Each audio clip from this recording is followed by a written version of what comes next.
This boring game makes $12 million a month. And no, it's not one of those AAA games that take years to build. It's actually a mobile puzzle game. And the crazy part is they didn't have to reinvent the wheel. All they did was merge two different successful game mechanics into one. And on this video, I'll break down exactly how they do it. I've spent hours researching and analyzing, trying to figure out why it's successful. So in this video, I'll walk you through the ideation stage on how potentially they were able to figure out how to make Match Factory and what to build. Secondly, we'll look into the user acquisition, some ad creative examples, ASO of their stores.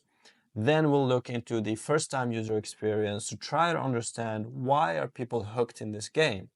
Then we'll look at the game mechanics into more details with the level progression. At the end of it, we'll look into monetization and how they're actually monetizing the game. And fun fact is, they do not use ads a lot, which is crazy for a simple game like this one. So let's start off. We're going to start off with the idea, trying to paint you a picture on how Match Factory was created. Great games don't always require complex mechanics, and Match Factory is proof of that.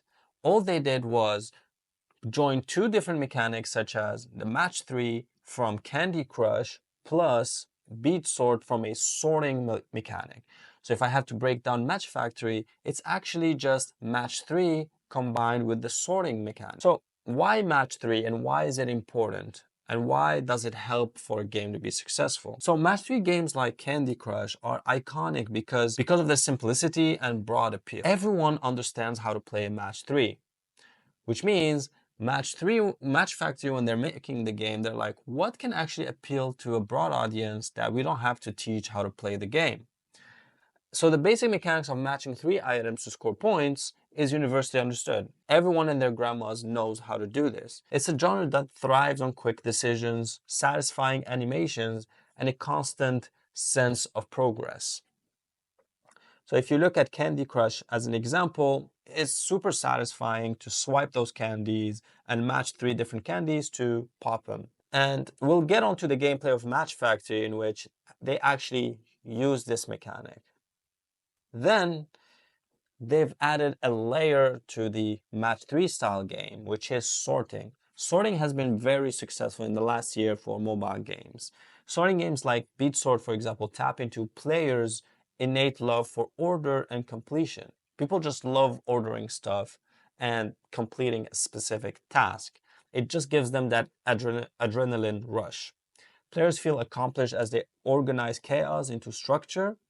Match Factory adds this mechanic into the Match 3 foundation, matching every level a puzzle that feels fresh and rewarding. So let's look at Beat Sort, and just to give you a brief idea on what a sorting mechanic looks like. So as you can see on this video, you take the white balls and sort them on the white plane, and then you take the brown balls and sort them onto the brown plane. So it's very simple, it's very intuitive and very simple. So why does this combination actually work? So Match Factory's success lies in the ability to combine the accessibility of Match 3, which means it targets a broad audience that everyone knows how to play. Secondly, it adds the layer of novelty of a sorting mechanics that gives you that adrenaline rush when you complete a specific task. So from a satisfaction standpoint, a player feels a sense of completion and control, which taps into psychological rewards. And this helps in retention. People like doing tasks that makes them feel good, right? So they will come back the next day to play this game, which will make them feel good. Just think about it as an example. You work on your bedroom, right? You try to clean your bedroom. As soon as you complete it, it is a daunting task, but as soon as you complete it, you feel this sense of reward where your day is a better day. Let's look into some actionable takeaways on this section. So what can you learn from Match Factory's approach to getting the game idea and how you can implement it yourself? The thing is, simplicity is all you need for these types of games. You don't need to reinvent the wheel. Just give it a fresh coat of paint. Here's how. So start with a proven mechanic. Go on the Apple App Store or Google Play Store. Find some games that you like and study them, right? Look at their ad creatives, look at their level progression and their core game mechanics, and add a unique twist to it. You can even combine genres or introduce an unexpected element, but please do not invent a mechanic because people don't know it as good as you do. And thirdly, focus on player psychology. So tap into what makes the gameplay addictive and take only that part. So for example, you can get ideas and game mechanics from smaller mobile games and you add a twist to them, or you can go to larger games, AAA games, and when you're playing them, some features of those games feels more rewarding, more satisfying, right? And you can take only that mechanic. So you don't have to rebuild that whole AAA game. You can only take that specific mechanic that you really like, that you would love to do again and again, and make it into a mobile game. A lot of games do it this way. So before we get into actually playing the game, let's look into their breakdown of the user acquisition. How do we get players in and get them hooked? So there's two ways that Match Factory is doing a great job. First thing is their ad creatives, and secondly is their App Store optimization. Let's start with the ad creatives. So Match Factory's ad creatives are a masterclass in simplicity and effectiveness. So here's what makes them work. Eye-catching visuals. They actually do a lot of stuff that Candy Crush does, but for Match Factory, and I'll show you some examples. Let's look into the example. So this is a trick that you can do if you want to watch ads from some gameplays that you like, that you're trying to replicate, is go to the Facebook ad library where you can input the game's name and it literally returns every video that's running ad right now. And that's a good thing because you know if people are still spending money on these ads, that means the CPI is low, which means if you try to replicate those ad creatives, you're most likely going to have a lower CPI too for your twist of the game. So let's just scroll down here. Let's look at the first one. So here's the first ad creative. It is very simple. It's a winner strategy kind of ad creative. It's something I explained in details on my previous video, where basically the player is just winning, giving you that satisfaction, giving you that psychological boost that you will feel like a winner once you play this game. So they make a super simple level and they show it to you. Let's look at a second ad. And of course, it's also a player winning, which is super cool. They also have these types of ads where it's not really the gameplay, but it resonates with the gameplay. They just try to break it down into a simpler version of the game. So let's look at one of those examples. I've seen it somewhere here. Yeah. So if you look at this ad creative, it has nothing to do with Match Factory overall, but it does use the mechanics of sorting and matching three items together. These are very basic. They work. People sometimes they get overwhelmed with the actual gameplay and they like something more simplistic like this. And these are still winner strategy type of ad creatives. Okay, so you can go on this link and watch all those ad creatives, but they're doing a great job at getting people to sign up. So let's take some actionable takeaways on the ad creative side. So the ad creatives create curiosity.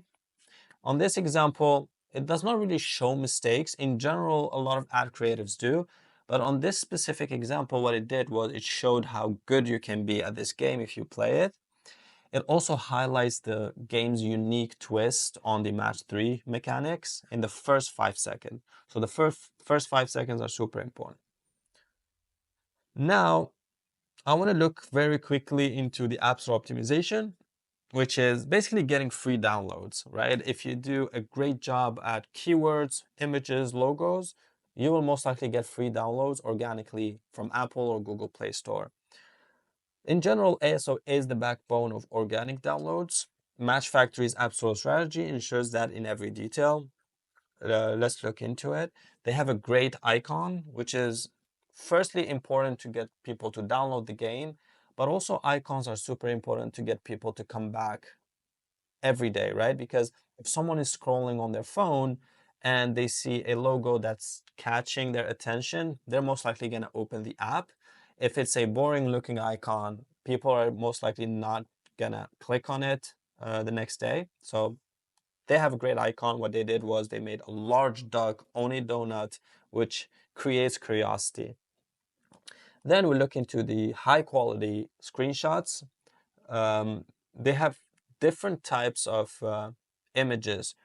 And the reason for that is that inside the game, there's a lot of different objects so that it appeals to a broad audience. For example, you have an image here of fruits. Some people might be more attracted by fruits. So if they see this picture, they'll believe that they'll be playing with fruits in the game, so they'll download. And then you have other examples where there's a duck or ice cream or blue objects, for example. So they do have different types of screenshots. A lot of games make a mistake where they take screenshots of one level and then they just put it all here. But instead, you should do screenshots from different levels to appeal to a broader audience. They also have such great description. It has a lot of keywords. For example, puzzle. They target games such as Toon Blast and Toy Blast. So anyone searching for that will also recommend them Match Factory. But yeah, so this is a way you can research these types of things. And I want to get through the actionable takeaways. So let's take a look at the actionable takeaways that you can take for your actual games. So design an icon that reflects your game's core mechanics and stands out, but make sure to make it big and attractive and intriguing. Use high quality screenshots as I mentioned before. Of course, you need to monitor and respond to reviews to build trust and improve ratings. And let me go quickly through that. As you can see, they have 354,000 reviews and 4.8 rating. The reason for that is that usually these types of games, they get bad reviews due to a lot of ads or because there's bugs in the game or the game tries to sell them too much. But as I will show you in a minute, the game, there's no ads, but also they don't try to force you to buy stuff. And thirdly, the game works smoothly. So if you get that, even if someone really doesn't enjoy the game, he's not going to take time of his day or her day to just come and review your game to put a like a 1 star, right? So that's why it's important to have a small amount of ads, for example. Okay, so that was to summarize this section. We talked about ad creatives, how you can research them on the Facebook ad library, why Match Factory is super successful due to the quality of their ad creatives, and the types which are the winning strategy satisfying ad creatives. And then we looked at how they're doing App Store optimization to get organic downloads. And now I want to move on to the first time user experience, which is the fun part where I'll get to play the game and show you. So I just installed the game. I'm going to open it. You will notice that compared to different games, you're not going to be sent to a main menu. Instead, you will be actually sent directly to a level in which you can play. So see, directly, straight to the point, play the game. So now what I've enjoyed also after the tutorial, it's that the levels do not get overly complicated very quickly. There's a very smooth curve on level growth. So let's play this level 4. And as you can see, it's still kind of a tutorial, but it's not that those types of tutorials that take too long to understand or they're just annoying type of tutorials. So here, from a gameplay standpoint, they're saying I need to collect 9 apples that are red, 9 apples that are yellow. It is a very simple game. It is very easy, very satisfying, and that is super important. Have you noticed in the bottom where it's actually auto sorting for me, so I don't have to sort down. I know I have to match 3 items, but all I have to do is just keep clicking and it will get auto sorted. Perfect, I won. So from a first-time user experience standpoint, as soon as I downloaded the game, I was sent to a level to play, right? And then another level, and then it sent me to a main menu. And on the main menu, they're still not showing me any live ops stuff, or they're asking me for daily rewards or any type of these features that a lot of games do instantly. And the reason for that is that they want me to focus in playing the game and being hooked to it. So right now there's nothing to do. They're not pushing me to go buy something, even though they do have a shop here, right? But there's no notification that says go to the shop like other games do. But what they do is they want you to keep playing. So like there's a big button that says play. And this is important for FTUE and first time user experience. So every level they keep changing these objects. And the reason they're doing that is to keep me coming back. Because if it's like just colors or one type of object I might not really like, and I'm not gonna feel intrigued to figure out in the future. But let me win this level very quickly.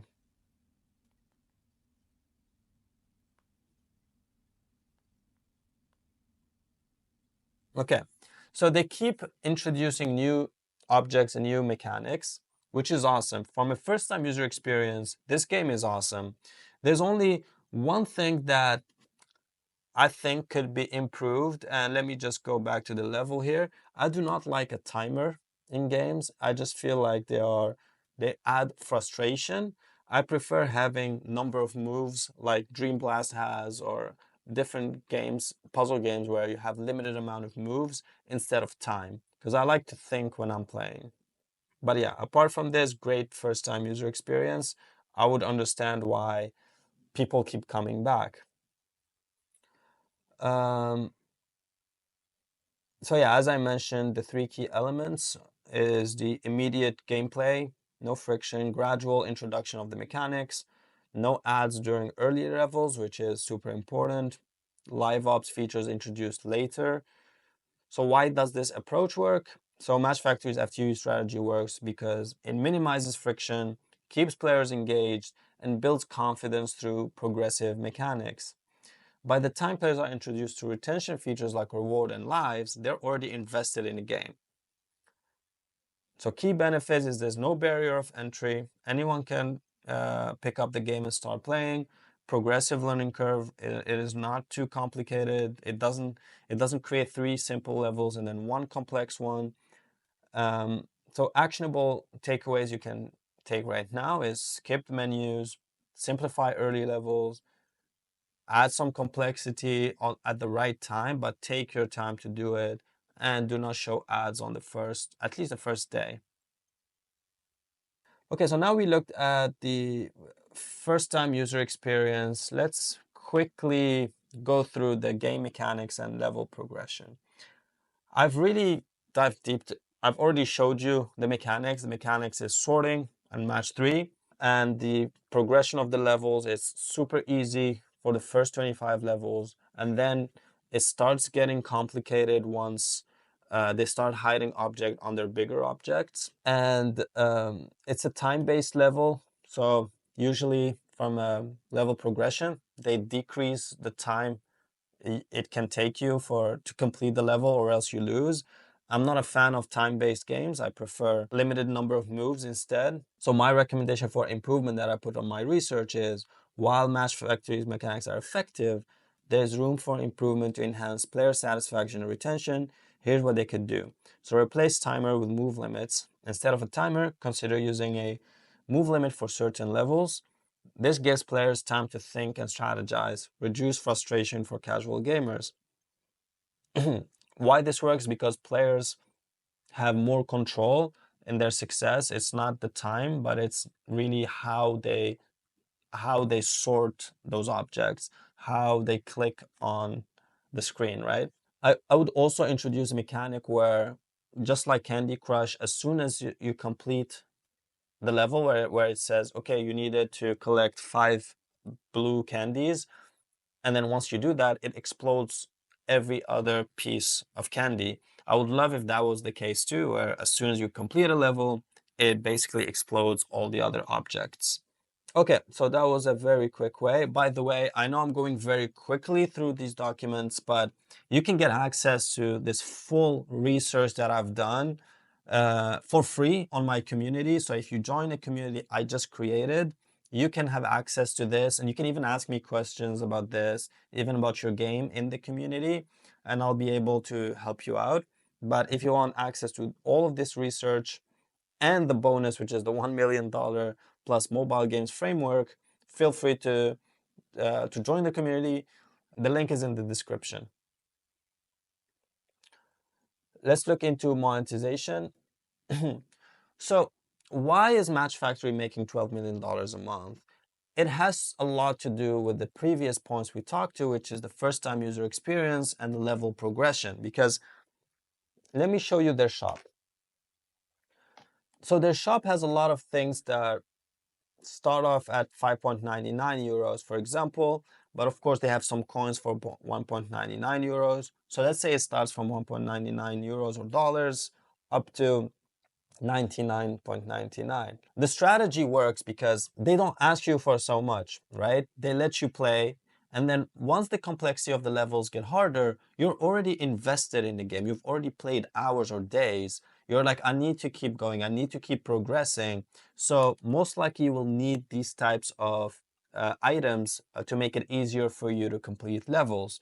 And that's when they make money. So they're not showing ads instantly, but what they're doing, their strategy is get you hooked in the game where you feel you're over invested in the game uh, mentally and like timely, and then you would not say no to spending, let's say 199 to buy 100 coins that can buy you a heart. But the technique here is that you can actually get way more than that for just 5.99, right? So that's the technique, and most of their revenue is coming from this shop, this very small shop. So the takeaway you can take from a monetization standpoint is you need to focus on keeping people in the game more than just throwing ads at them or trying to sell them very quickly. Because as soon as you're able to keep people hooked in your game, you don't need to sell them. They'll buy anything on your shop because they will feel like they are invested. And usually it's best if you can at least keep users 30% of your users on the seventh day. That's how you can actually make a lot of money with games. Okay, so as for the $1 million plus mobile games framework, I'll give you a brief overview of what it is. It's basically how to start prototyping and then increase your chances of making a successful game. And then once you do have a game with great KPIs, how do you go on creating levels that create progressive type of situation where people keep coming back, and then on the seventh day, 30% of the users that installed come back. And it uses a lot of the techniques that Match Factory uses or Candy Crush. So you get access to this for free once you join the community, and I'll be able to answer any of these questions. Also, I wanted to mention that on my previous video, I've really talked deeply about how publishers make money and how publishers utilize a lot of these techniques that Match Factory uses to make money. So feel free to watch it and hit the like and subscribe. Thank you.